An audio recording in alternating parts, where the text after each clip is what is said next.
샬롬. 오늘 우리에게 주신 생명의 말씀은 야고보서 1장 26절, 27절 말씀입니다.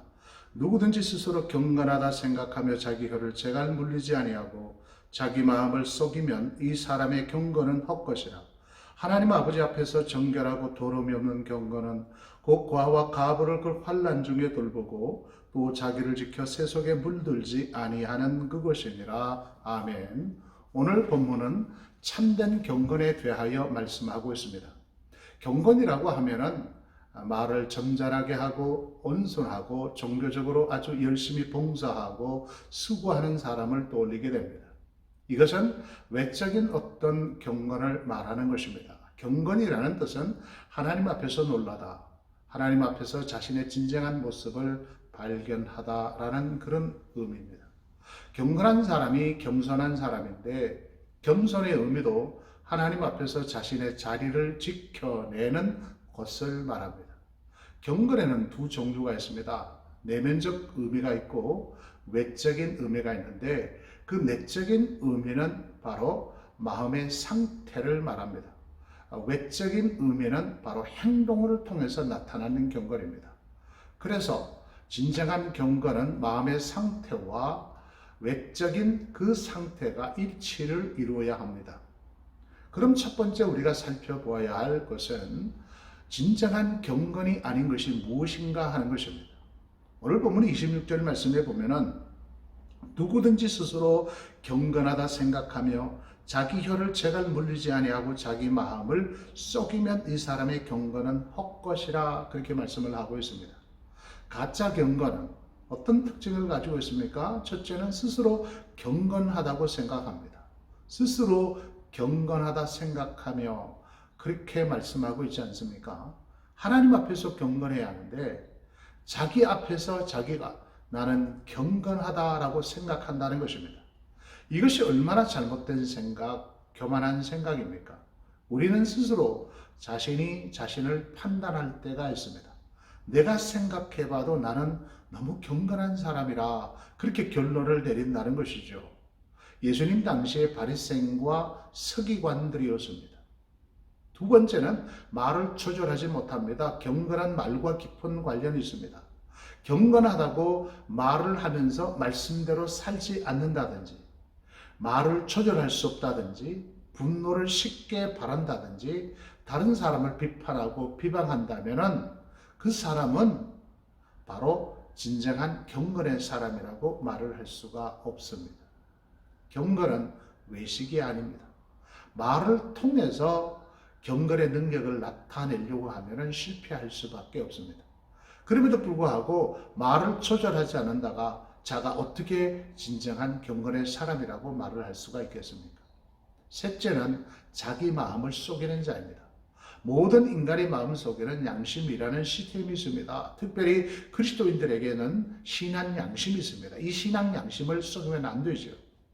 양심의 그 사전적인 의미가 어떤 행위에 대하여 옳고 그름, 선과 악을 구별하는 도덕적 의식이나 마음씨라고 정리를 내립니다.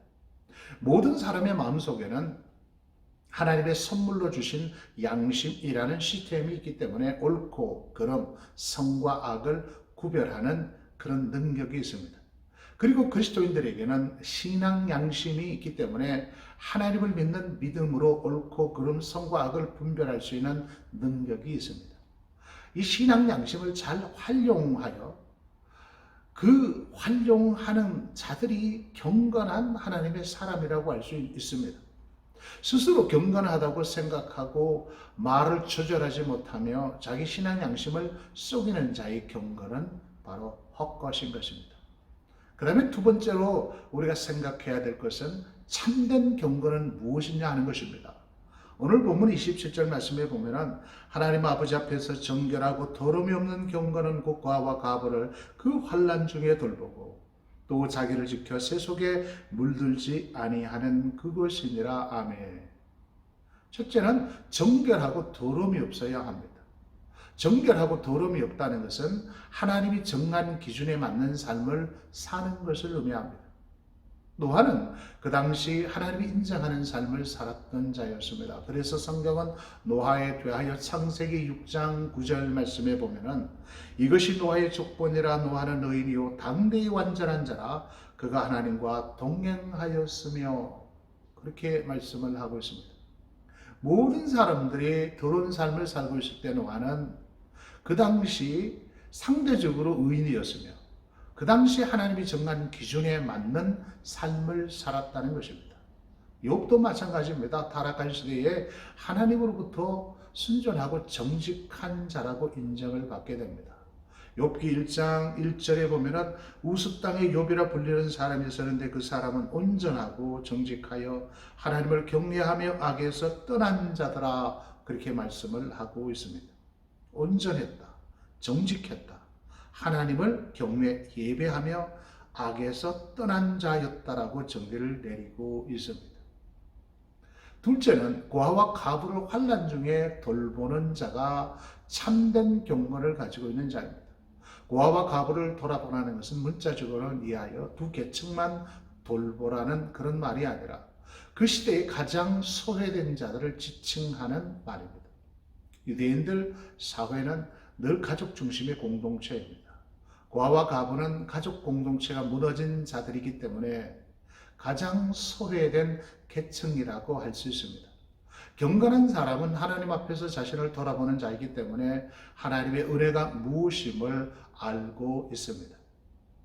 나같이 모나고 초라하고 연약한 자에게 찾아오신 그 은혜를 알기에 이 시대 은혜가 필요한 자들인 소외된 자들을 찾아가게 되는 것이죠. 그래서 그들에게 그리스도의 사랑을 전하게 되고 실천하게 됩니다. 하나님께서 우리를 긍휼히 여기시고 사랑하듯이 우리 또한 하나님의 사랑을 받았다면 그 사랑을 나누는 삶을 살아야 합니다. 우리의 신앙은 결코 관념적이거나 이론에만 머물러 있으면 안 됩니다. 삶의 현장에서 실제적으로 적용되어야 합니다. 늘 우리는 나보다 못한 사람을 돌아보는 삶이 필요하죠. 그런데 우리는 자꾸만 나보다 나은 사람들을 바라보면서 비교하고 열등함 속에 살아가게 되는 것입니다. 높아지면 축복이요 낮아지면 저주라는 의식은 이방 종교의 특징입니다. 우리 기독교는 철저하게 성육신의 삶을 사는 그런 종교입니다. 하나님이 사람이 되신 예수 그리스도이십니다. 그러므로 우리가 건강하게 되는 것은 병든 자를 섬기기 위함이며 우리가 부유하게 되는 것은 가난한 자를 섬기기 위함인 것입니다. 내게 세상적인 권력이 주어졌다면 소외되고 약한 자들을 돌보라고 주신 하나님의 은혜라는 사실이죠. 셋째는 세 속에 물들지 않는 자입니다. 세 속에 물들지 않는다는 것은 세상의 유행과 세상의 가치를 따라 살지 않는다는 것을 말합니다. 그 시대에 유행하는 이론이 있고 사상이 있고 철학이 있고 사조가 있습니다. 경건한 사람은 결코 그 시대의 상황을 따라 떠내려가지 않습니다. 예수를 믿는다고 말을 하면서 물질과 명예, 정욕, 세상이 주는 가치관을 쫓아 살아가고 있다면 그 사람은 세속에 물들어 있는 상태에서 종교 생활을 하고 있는 것과 같은 것입니다. 그 시대에 물들지 않기 위해서는 내가 살고 있는 시대가 어떤 상황인가를 반드시 알아야 합니다. 그래서 로마서 12장 2절 말씀에 보면은 너희는 이 세대를 본받지 말고 오직 마음을 새롭게 함으로 변화를 받아 하나님의 선하시고 기뻐하시고 온전하신 뜻이 무엇인지 분별하도록 하라. 아멘. 그렇게 말씀하고 있습니다. 사랑하는 여러분, 참된 경건을 소유한 자들이 되어야 합니다. 의식적이고 종교적인 것에만 머물러 있는 것이 아니라 지식적이고 종교적인 신앙의 자리에서 삶의 자리로 나아가 정결하고 더러움이 없는 경건한 삶을 회복해야 합니다. 늘 우리 주변에 가난하고 소외된 자들이 있음을 기억하고 그러한 자들에게 나눔의 삶을 살며 세상의 가치를 따라 살지 않고 끝까지 경건한 믿음을 지켜내어야 합니다. 그래서 하나님의 나라를 위해서 크게 쓰임받는 경건한 자들이 되시기를 예수 그리스도의 이름으로 축복합니다. 하나님 아버지 감사합니다. 오늘도 복된 시간 허락하여 주셔서 우리에게 말씀하시는 생명의 말씀을 듣게 하심을 감사합니다. 참된 경건을 소유하여 하나님 앞에 늘 부끄러움 없는 복된 삶을 살아갈 수 있는 우리들이 되게 해 주시옵소서. 오늘 하루 삶도 온전히 주님께 맡깁니다.